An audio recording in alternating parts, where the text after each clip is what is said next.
안녕하세요. 안녕하세요. 저는 시어머니와 함께 살면서 아이 한 명 키우고 있는 주부입니다. 저에겐 대단한 시어머니 한 분이 계세요. 똑똑하시고 인정도 많으신 교수 시어머니이십니다. 평범한 집에서 태어나 새엄마의 온갖 구박을 받고 자란 보잘것없는 제가 어떻게 교수님의 며느리가 될 수 있었는지 얘기해 보겠습니다. 저희 가족은 평범하고 단란한 가정이었습니다. 저만 빼고요. 너무 어릴 때 저희 엄마가 갑작스러운 심장마비로 돌아가시고 얼마 안 돼 새엄마가 들어오셔서 새엄마가 제 친엄마인 줄 알고 살았었네요. 늘 언니만 예뻐하고 저에겐 모질게 대하셨는데 알고 보니 제가 친딸이 아니어서였습니다. 제 새엄마가 친엄마가 아닌 걸 알게 된 건 초등학교 1학년 때쯤이었던 것 같아요. 정확히 기억나진 않지만 새엄마가 저에게 넌 내가 낳은 딸이 아니라고 했고 그 말에 옆에 있던 아빠가 엄청 화를 내셨던 기억이 있어요. 그 후로는 조금씩 알았네요. 나를 낳은 엄마는 돌아가셨고 지금 날 키우고 있는 엄마는 새엄마라는 걸요. 새엄마에겐 친딸이 있었는데 그 친딸과 저를 대놓고 차별하셨어요. 특히 아빠가 있을 때와 없을 때의 행동이 천지 차이였습니다. 저희 집은 3층짜리 주택이었는데 1층과 2층엔 세를 놓고 3층에서 주인 세대인 저희 가족이 살고 있었어요. 저희 집은 안방 하나와 작은 방 하나에 주방과 거실로 이루어진 집이었고 가스가 연결되어 있는 베란다로 나가면 4층으로 통하는 계단이 있어서 그 계단을 올라가면 4층에 있는 다락방으로 연결되는 구조였어요. 새엄마와 아빠는 안방을 쓰시고 작은 방은 언니가 쓰게 되었어요.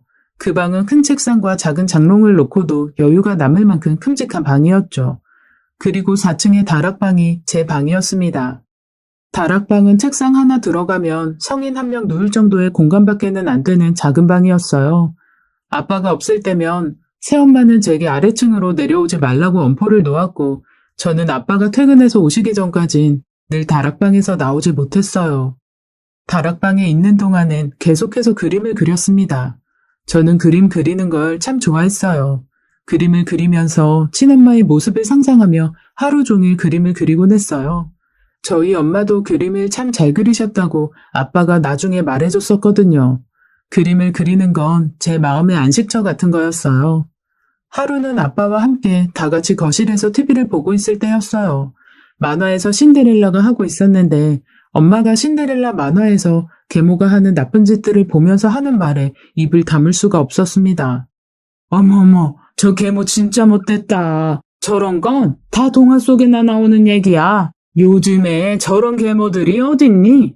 나는 우리 지은이한테 얼마나 잘해주는데 아무리 내가 낳은 자식 아니어도 내 남편 자식이면 그게 곧 내 자식 되는 건데 안 그래요 여보? 나는 당신 딸 우리 지은이가 너무 예뻐서 먹을 거 하나라도 더 챙겨주고 싶더라. 라며 한 번도 저에게 먹을 걸 손에 쥐어준 적 없던 새엄마가 사과를 포크에 찍어서 제 손에 들려주더라고요.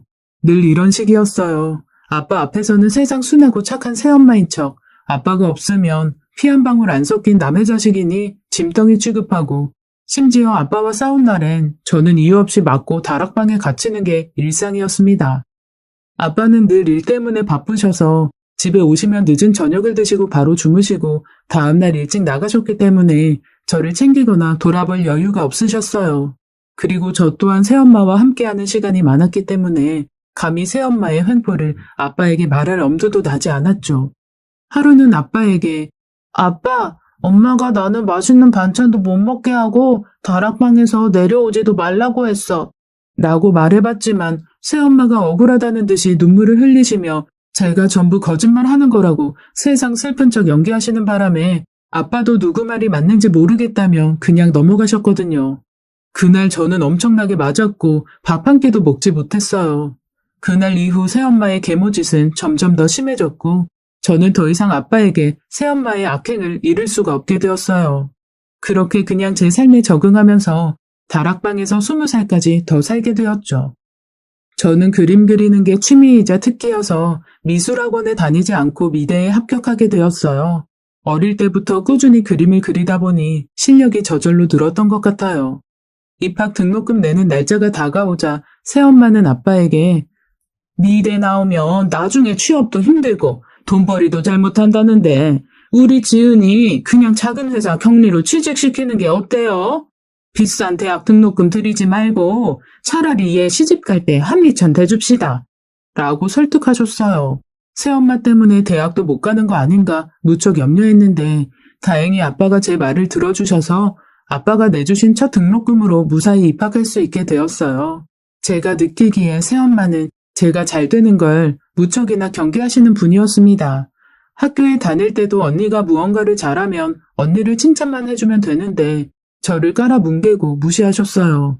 마치 제가 하찮은 인간이라는 걸 주입시키시려는 듯한 모습이었죠.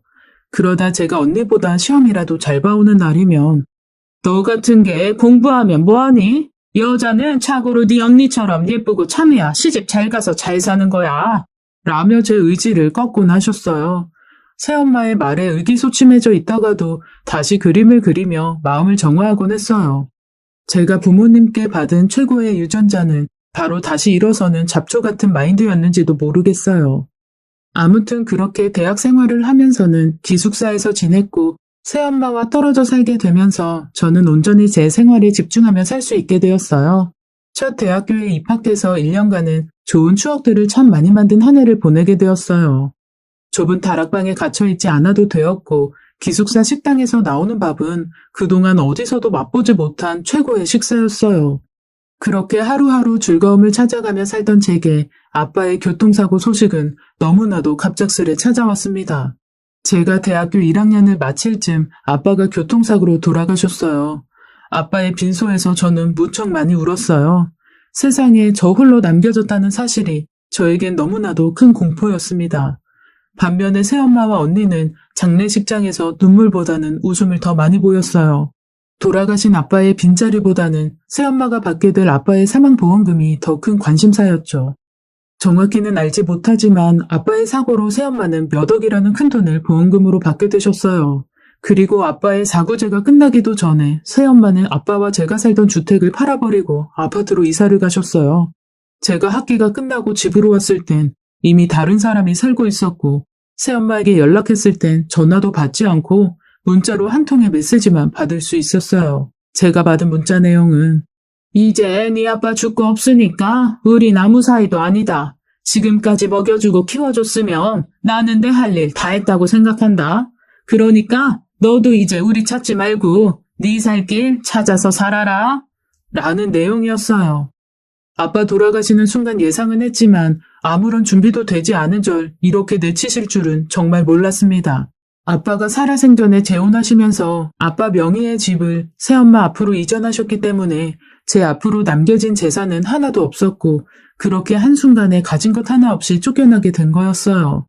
결국 저는 다시 고속버스를 타고 제가 살던 기숙사로 돌아가게 되었어요. 고속버스 안에서 소리 없이 눈물만 계속 흘렸습니다. 세상에 부모 없이 사는 게 이렇게 서러운 거구나 생각하며 돌아가신 엄마와 아빠가 너무나도 보고 싶었네요. 저는 대학 방학 동안 돌아갈 집이 없어지게 되었고 기숙사에서 홀로 남아 앞으로 어찌 살아야 하나 걱정하게 되었어요. 아빠가 지원해 주셔서 다닐 수 있던 학교였는데 당장 다음 학기부터 학비가 없어서 막막했거든요. 저는 평소 제가 존경하고 따르던 교수님을 찾아가 상담을 하게 되었고 교수님의 도움으로 과외 아르바이트를 하게 되었어요. 교수님이 학교 신입생 때부터 유독 저에게 관심 가져주시고 잘해주셨었는데 저의 이런 어려운 사정을 들으시고는 과외 아르바이트가 있는데 해보지 않겠냐고 제안해 주셨어요. 교수님이 절 데려간 곳은 아주 비싸 보이는 고급 주상복합 아파트였어요. 집도 엄청나게 크고 거실 한켠에는 벽 대신 유리로 마감된 응접실이 놓인 드라마에나 나올 법한 집이었어요. 게다가 거실의 통유리창 너머로는 서울 시내가 내려다 보이는 멋진 집이었습니다. 이렇게 좋은 집엔 처음 와보는지라 저는 집의 기세에 위축이 될 정도였어요. 과연 이런 집에 사는 사람은 어떤 사람일까 궁금했습니다. 교수님이 벨을 누르자 한 여자아이가 문을 열어주며 엄마 왔어? 라고 하더라고요. 알고 보니 교수님이 사는 집이었고 교수님은 제게 자신의 딸아이의 그림 지도를 해달라며 저를 데려온 거였어요. 교수님은 평소 제 그림 실력을 높이 평가하셨는데 중학생 딸아이의 그림을 지도해주길 바란다며 과외비를 넉넉히 줄 테니 열심히 지도해보라고 하셨습니다. 사실 대학교 1학년 학생이 그림을 잘 그리면 얼마나 잘 그리겠어요. 게다가 미술 전공을 하신 교수님이 자기 아이 그림 지도를 못하시지도 않을 텐데 아마도 제 어려운 상황 때문에 도움을 주시고자 저를 집으로 부르신 거라는 걸 알 수 있었습니다. 교수님은 제게 기숙사에 있는 짐을 빼서 방학 동안은 교수님 집에서 함께 생활하자고 하셨어요. 그렇게 저와 교수님 가족의 동거가 시작되었습니다. 교수님에겐 아들이 한 명 있었는데 그 아들은 방학 때가 되면 어학연수를 간다고 했습니다. 그래서 비어있는 아들 방을 쓰라며 내어주셨어요. 교수님이 성품이 좋기로 유명하신데 역시나 교수님의 딸도 아주 착하고 인성도 바른 그런 학생이었어요. 저는 교수님의 은혜에 보답하려고 정말 성심성의껏 교수님의 딸을 지도했어요.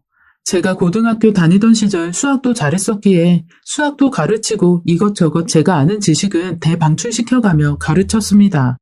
그렇게 두세 달간의 방학 기간을 보내고 저는 교수님이 주신 과외비를 차곡차곡 모아 대학 등록금을 낼 수 있었어요. 교수님은 제게 너무도 후하게 과외비를 넣어주셨어요.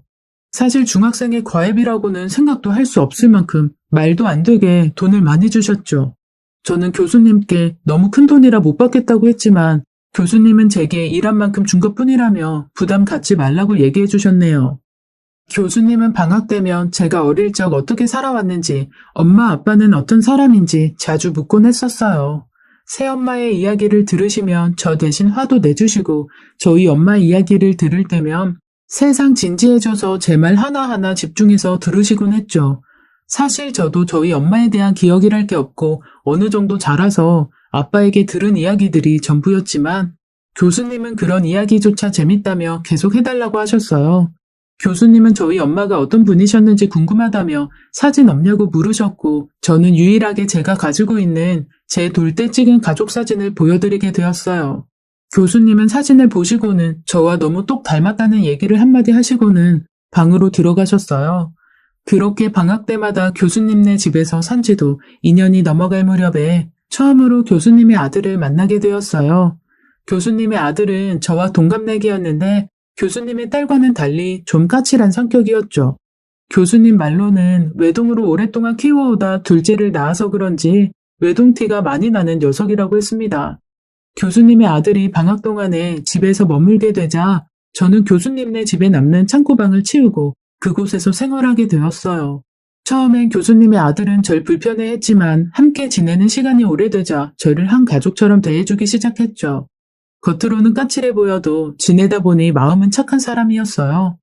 은근 제가 상처받지 않게 이것저것 챙겨주는 모습만 봐도 좋은 사람이라는 걸 알 수 있었어요. 어딜 가든 제 자리를 항상 챙겨주는 사람이었죠. 1년간 함께 지내다 보니 자연스레 저희는 서로에게 감정이 생겼고 저는 교수님을 위해서라도 제 감정을 드러내면 안 된다고 생각하며 살았어요. 그런데 문제는 교수님의 아들이었어요. 워낙 젊은 나이였고 혈기왕성한 본인의 감정을 주체하지 못하고 자꾸 저에게 다가오기 시작했죠. 영화 티켓이 공짜로 생겼다며 보러 가자고 졸랐고 TV 보다가 갑자기 놀이공원에 같이 갈 사람이 없다며 투덜대며 같이 가자고 하곤 했어요. 한 집에서 살면서 교수님 아들의 아슬아슬한 감정 줄타기는 계속됐고 교수님 눈을 피해 자꾸 저와 만나고 싶어 했어요. 하지만 저는 계속 피하기만 했습니다. 왜냐하면 교수님을 배신할 수 없었으니까요. 그러던 어느 날 교수님도 아들의 마음을 눈치챘는지 저를 응접실로 불렀습니다. 지은아, 젊은 남녀가 같이 있다 보면 서로 정도 들고 사랑의 감정도 생기고 그런 건 당연한 거야. 난 내 아들이 엄마 눈치 안 보고 자유롭게 연애도 하고 좋은 여자 만났으면 좋겠어. 인성이 바르고 똑똑한 여자였으면 더 좋겠고. 교수님, 걱정 마세요. 저 성우랑 아무 사이 아니에요. 앞으로도 그럴 일 없고요. 좀 서운한데? 나는 지은이가 감정에 솔직했으면 좋겠고 내 아들이 지은이같이 좋은 사람 만나서 인생의 동반자로 사는 거 적극 찬성인데 혹시나 나 때문에 우리 아들 피하는 거면 그럴 필요 없다는 얘기를 해주고 싶은 거야. 저는 그날 뜻밖의 이야기를 듣고 가슴이 벅차오르는 기분을 느꼈어요. 그동안 눌려왔던 제 마음이 공처럼 튀어올랐습니다. 그 후로 저는 교수님의 아들과 뜨거운 연애를 시작하게 되었어요. 안녕하세요. 저를 잡고 있던 고삐가 풀린 듯이 그를 아주 많이 사랑해 주었어요. 저희 둘의 연애를 지켜보던 교수님은 무척이나 흡족해 하셨어요. 연애한 지 3년이 지나자 교수님은 본격적으로 결혼 이야기를 꺼내셨고, 그렇게 저는 제가 존경하는 교수님을 시어머니로 모실 수 있게 되었어요. 결혼을 준비하면서 시어머니는 제 새엄마에게 그래도 소식은 알려야 하지 않겠냐고 하셔서 새엄마에게 6년 만에 전화를 드리게 되었어요. 제 결혼 소식을 들은 새엄마는 네 나이 고작 27인데 결혼을 한다고? 혼자 나가 살더니 함부로 몸 굴리다가 이라도 가진 거냐? 네 집 자식이길래 별 볼 일 없는 너랑 결혼하겠다는 거냐? 뭐 안 봐도 뻔하지. 어디서 너랑 비슷한 처지에 고아라도 만난 거겠지. 새엄마, 저를 어떻게 보시고. 그런 거 아니에요. 그리고 제 남편 될 사람 정말 좋은 사람이에요. 고아도 아니고요. 남편 어머니가 저희 학교에서 존경받는 교수님이세요. 뭐? 교수? 아니 네가 무슨 재주로 그런 집안에 며느리로 들어가는 거니? 군뱅이도 구르는 재주가 있다더니 너 아주 제대로 굴렀구나? 그런데 네가 결혼하는데 나한테 전화는 왜 한 거냐? 설마 혼수해달라고 전화한 건 아니지? 그런 거 아니에요. 혼수 같은 거 안 해주셔도 돼요. 그래도 그동안 저 키워주셨는데 결혼 소식은 알리는 게 예의인 것 같아서요. 그렇게 새엄마와 기분 나쁜 전화를 끊고 일주일 후에 시어머니와 남편과 함께 다 같이 새엄마를 만나게 되었어요. 간단히 서로 인사만 나누려고 만든 자리인데 분위기가 마치 상견례 같았네요. 새엄마를 만나기 전에 저는 자꾸 불안한 마음이 들었습니다. 새엄마가 시어머니께 무슨 말을 꺼낼지 예측할 수가 없었거든요. 저의 어린 시절 이야기를 알고 있던 남편과 시어머니는 저를 안심시키며 자신들이 다 알아서 할 테니 걱정 말라고 하더군요. 저와 시어머니는 한껏 우아하게 차려입고 새엄마를 만나러 가게 되었어요.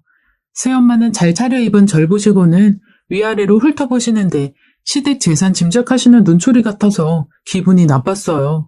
새엄마는 저희 시어머니와 인사를 나누고 단도직입적으로 혼수와 예단 이야기를 꺼냈습니다.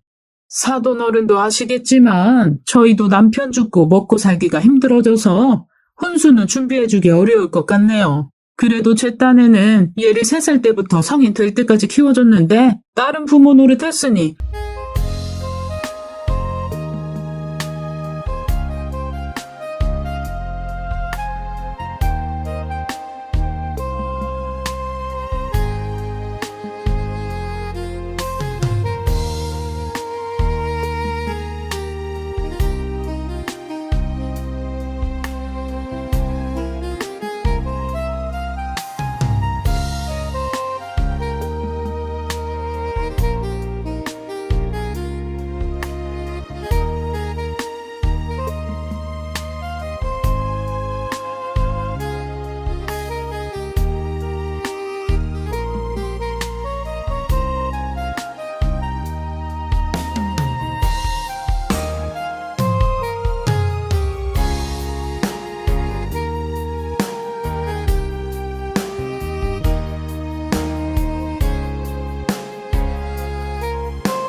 딸 시집 보내면서 뭐라도 좀 받는 게 맞는 것 같네요. 네, 말씀해보세요. 간소하게 저희 모녀 에르메스 가방 1개씩이랑 샤넬 옷 한 벌씩만 맞춰주시면 될 것 같아요. 솔직히 차라도 한 대 받아야 하는데 제 아빠 죽고 나서 저희도 사정이 어려워서 잘못해준 것 같아서 양심껏 얘기 드리는 겁니다. 그러자 저희 시어머니가 화답을 하시는데 한 번도 본 적 없는 시어머니의 모습에 저는 너무 깜짝 놀랐어요. 에르메스 좋아하네. 네 몸뚱이에 샤넬이 가당키나 하냐? 그저 기회만 되면 어떻게 해서든 돈 뜯어낼 궁리나 하는 기회주의자 같으니라고. 네가 그런 식으로 지은이 엄마 죽자마자 지은이 아빠 가로챈 것만 봐도 네가 어떤 인간인지 안 봐도 뻔하지. 이제 지은이가 교수 집안에 시집 가니까 너한텐 이게 돈 벌 기회로 보이니? 평소 말씀도 부드럽게 하시고 남한테 이렇게 화내면서 말하는 모습을 본 적이 없는데 그날 제가 본 시어머니는 완전 다른 모습이었어요. 시어머니의 반말에 놀란 새엄마는 입을 다물지 못하시다가 이내 정신을 차리시고 말씀하셨어요. 아니 사돈 지금 제정신이에요? 왜 반말을 하고 그래요? 누가 사돈이야? 너 우리 지은이 기숙사에서 내버리고 니들 모녀 둘이 이사가 버리면서 뭐라 그랬어? 지은이한테 이제 아무 사이 아니라고 했다며? 근데 무슨 사돈? 듣자 하니까 당신 도대체 오늘 왜 보자고 한 거야? 이따위로 사돈 대접도 안 해줄 거면서 사람 갖고 노는 거야 뭐야? 지은이같이 착한 애한테 개모짓한 못된 여자가 누군지 궁금해서 나와봤다. 당신 내가 오늘 당신 왜 보러 온 줄 알아? 앞으로 내 며느리 근처에 얼씬도 하지 말고 아는 척도 하지 말라고 말하려고 나온 거야. 지은이 이제 내 딸이고 내 며느리니까 앞으로 모르는 사람이다 생각하고 살아. 뭐 이딴 여자가 다 있어? 아이고 교수시무라고 해서 얼마나 대단한 여잔가 했더니 아주 정신 나간 여자네. 지은이 너도 아주 제대로 미친 시무한테 걸렸다. 그러자 저희 시어머니는 앞에 놓여있던 아이스 아메리카노를 새엄마 얼굴에 들이부으며 미친 시무? 그래 나 미쳤다 미쳤어. 옛다 시원한 커피나 먹어라. 하고는 그 길로 제 손을 잡고 식당을 나와버렸네요. 그리고 남편 차를 타고 어딘가로 향했어요. 지은아, 내가 혹시 너희 새엄마한테 너무했니? 만약 그랬다면 미안하다. 그런데 나는 저 여자한테 그렇게 소리 지를 자격이 있다고 생각한다. 아니에요, 어머님. 그동안 제가 못한 말 어머님이 다 해주셔서 오히려 속이 다 시원해요. 그런데 자격이 있다니 그게 무슨 말씀이세요? 그런 게 있어. 나중에 얘기해주마. 그나저나 성우야, 내가 말한 주소 찍었지? 네, 엄마. 지금 가는 길이에요. 2시간 정도 가면 도착할 거예요. 저는 어딜 가는 거냐고 물었는데 남편과 시어머니는 웃기만 할 뿐 가보면 안다고만 하고 말해주지 않았어요. 저는 어리둥절해했지만 시어머니와 남편은 소풍 가는 사람 마냥 신나 있었죠. 휴게소에 들려서 우동도 사 먹고 그렇게 도착한 곳은 바로 추모공원이었습니다. 갑자기 오게 된 추모공원에서 저는 어리둥절한 채로 시어머니 뒤를 따라갔어요. 그리고 도착한 곳에서 저는 눈물을 터뜨릴 수밖에 없었네요. 제가 도착한 납골당 안에는 저와 너무도 닮은 엄마의 사진과 함께 유골함이 놓여 있었고 그제서야 그곳이 제 어머니가 안치된 납골당이라는 걸 알게 되었어요. 아빠는 제가 어릴 적에 새엄마를 엄마라고 생각하고 살길 바라셨는지 저에게 엄마의 존재를 숨기셨고 나중에 새엄마가 친엄마가 아니라는 사실을 안 뒤에도 엄마가 돌아가신 사실을 알려주지 않으셨어요. 엄마가 심장마비로 세상을 뜨셨다는 건 새엄마의 모진 말 속에서 알 수 있었죠. 그렇기에 아빠는 엄마를 이곳에 안치시킨 이후로 저를 단 한 번도 이곳에 데리고 오신 적이 없었기에 엄마가 이곳에 계신 줄도 몰랐어요. 엄마의 유골함이 놓여있는 납골당 앞에서 저는 한참을 오열한 후에야 진정할 수 있었어요. 시어머니와 남편은 울고 있는 저를 다독이며 함께 눈물 흘려주셨죠. 한참을 울고 난 후 시어머니께 여긴 어찌 알았느냐고 여쭈었습니다. 그랬더니 시어머니는 납골당 안에 엄마의 여고 시절 사진을 가리키며 말씀하셨어요. 여기 지은이 엄마 옆에 있는 사람 누구 닮지 않았니? 시어머니가 가리킨 손가락 끝에는 앳된 여고생이 빵모자를 쓰고 서 있었는데 자세히 보니 지금의 시어머니와 인상이 무척 비슷해 보였습니다. 설마 이거 시어머니예요? 나랑 너희 엄마 초중고 동창이었어. 그것도 꽤 아주 친했고. 시어머니가 해주신 이야기는 너무도 뜻밖의 이야기였습니다. 시어머니와 저희 엄마는 한 동네에서 초중고를 함께 나온 단짝 친구셨대요. 둘 다 그림 그리는 걸 좋아하고 성격도 비슷해서 아주 친했다고 했어요. 시어머니가 초등학교 시절 기가 약하다는 말을 많이 들으셨대요. 그 당시 공황장애를 앓고 계셨는데 갑작스레 찾아오는 증상에 숨도 못 쉬고 죽을 것 같은 무서운 경험을 몇 번 겪은 후로는 학교에도 잘 가지 못하셨다고 해요. 그래서 친구들과도 잘 어울리지 못하고 외로운 학교 생활을 하셨는데 그때 구세주처럼 나타난 게 바로 저희 엄마였대요. 초등학교 5학년 때 전학 온 저희 엄마는 성격이 무척 당차고 씩씩한 데다 불의를 보면 참지 못하는 그런 사람이었대요. 시어머니가 놀림받고 잘 어울리지 못할 때 항상 옆에서 방패막이가 되어 힘이 되어주는 사람이라고 했어요. 시어머니는 소원이 친구를 갖는 거였는데 저희 엄마가 12월에 전학을 왔고 저희 엄마를 크리스마스 선물이라고 생각했대요. 산타가 소원을 이루어준 거라고요. 그때부터 시어머니의 성격은 소심한 성격에서 점점 저희 엄마를 닮아가며 당차고 씩씩하게 변했다고 해요. 그러면서 차츰 공황장애라는 증상도 점점 줄어들고 어느 순간 증상이 나타나지 않았다고 했어요. 그런 이유로 시어머니께 저희 엄마는 아주 특별한 사람이라고 했습니다. 그렇게 두 소녀가 자라서 시어머니는 고등학교를 졸업하고 미대에 입학했고 대학교 1학년까지만 다니고 바로 유학을 가게 되었다네요. 저희 엄마는 집안 형편 때문에 바로 취직을 하게 되었는데 그 후로 서로 편지로 연락을 주고받다가 저희 엄마가 결혼한 후부터는 서로 연락이 끊어졌다고 했습니다. 시어머니가 유학을 다녀온 후에 저희 엄마를 찾아보려 했지만 도저히 찾을 수가 없었대요. 무슨 이유에서인지 어느 날 갑자기 흔적도 없이 사라졌다고 말씀하셨죠. 그건 아마도 엄마가 어느 날 갑자기 심장마비로 돌아가셔서 그랬을 거라고 했어요. 그렇게 오랜 세월이 지나 제가 학교에 입학을 했는데 저희 엄마 젊은 시절 때랑 너무도 똑같은 아이가 있어서 깜짝 놀랐다고 합니다. 제가 엄마를 많이 닮았다는 말을 듣긴 했었는데 시어머니의 말을 빌리자면 완전 도플갱어인 줄 알았다고 하네요. 그래서 제 인적사항을 보게 되었고 학기 중에 제가 살던 집에 찾아가 보았다고 했어요. 하지만 이미 돌아가신 엄마를 만날 수는 없으셨던 거죠. 대신에 그곳에서 저희 아빠를 마주쳤는데 아빠께 저희 엄마 이름을 말하며 혹시 여기 살지 않느냐고 물었고 아빠가 저희 엄마 이야기를 시어머니께 들려드리게 된 거라고 했습니다.